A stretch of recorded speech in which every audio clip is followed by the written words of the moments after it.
Hello friends, welcome to Food Mom Kitchen. வாங்க, கருவாடுங்க. சாம்பாருக்குலாம் side டிஷ்ஷாக கருவாடு, இது மாதிரி வாழை கருவாடு இதில் வந்து தொட்டுட்டு சாப்பிட்லாம். ரொம்ப எம்மியாக இருக்கும்.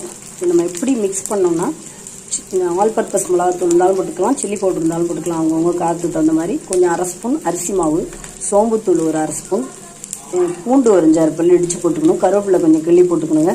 கொஞ்சமாக லெமன் ஒரு 1/4 ஸ்பூன் எனக்கு லெமன் ஊற்றிக்கலாம். அப்படி இல்லைன்னா புளித்தண்ணி ஒரு அரை ஸ்பூன் ஊற்றிக்கலாம்.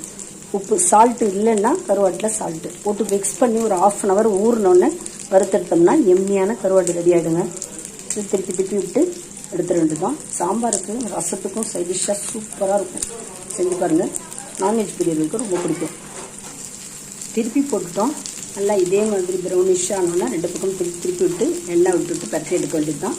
இந்த வீடியோ உங்களுக்கு பிடிச்சிருக்கோம். பிரச்சனை லைக் பண்ணுங்கள், கமெண்ட் பண்ணுங்கள், ஷேர் பண்ணுங்கள், மறக்காமல் சப்ஸ்கிரைப் பண்ணுங்கள். தேங்க்ஸ் ஃபார் வாட்சிங். நம்ம நெக்ஸ்ட் வீடியோவில் பார்க்கலாம். பாய்.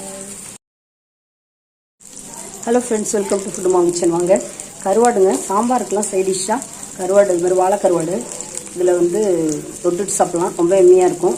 இது நம்ம எப்படி மிக்ஸ் பண்ணோம்னா, ஆல் பர்பஸ் மிளகாத்தூள் இருந்தாலும் போட்டுக்கலாம், சில்லி பவுடர் இருந்தாலும் போட்டுக்கலாம். அவங்கவுங்க காரத்துக்கு தகுந்த மாதிரி. கொஞ்சம் அரை ஸ்பூன் அரிசி மாவு, சோம்புத்தூள் ஒரு அரை ஸ்பூன், பூண்டு ஒரு 5-6 பல்லு இடித்து போட்டுக்கணும். கருவேப்பிலை கொஞ்சம் கிள்ளி போட்டுக்கணுங்க.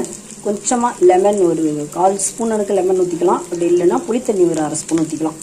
உப்பு, சால்ட்டு இல்லைன்னா கருவாட்டில் சால்ட்டு போட்டு மிக்ஸ் பண்ணி ஒரு 1/2 அன் ஹவர் ஊறினோடனே வறுத்தெடுத்தோம்னா எம்மியான கருவாடு ரெடி ஆகிடுங்க. இது திருப்பி விட்டு எடுத்துட வேண்டியது தான். சாம்பாருக்கு, ரசத்துக்கும் சைட் டிஷ்ஷாக சூப்பராக இருக்கும். செஞ்சு பாருங்கள். நான்வெஜ் பிரியர்களுக்கு ரொம்ப பிடிக்கும். திருப்பி போட்டுட்டோம். நல்லா இதே மாதிரி ப்ரௌனிஷ் ஆனோன்னா 2 பக்கம் திருப்பி விட்டு எண்ணெய் விட்டுவிட்டு பற்றி எடுக்க வேண்டியது தான். இந்த வீடியோ உங்களுக்கு பிடிச்சிருக்கோம். பிரச்சனை லைக் பண்ணுங்கள், கமெண்ட் பண்ணுங்கள், ஷேர் பண்ணுங்கள், மறக்காமல் சப்ஸ்கிரைப் பண்ணுங்கள். தேங்க்ஸ் ஃபார் வாட்சிங். நம்ம நெக்ஸ்ட் வீடியோவில் பார்க்கலாம். பாய்.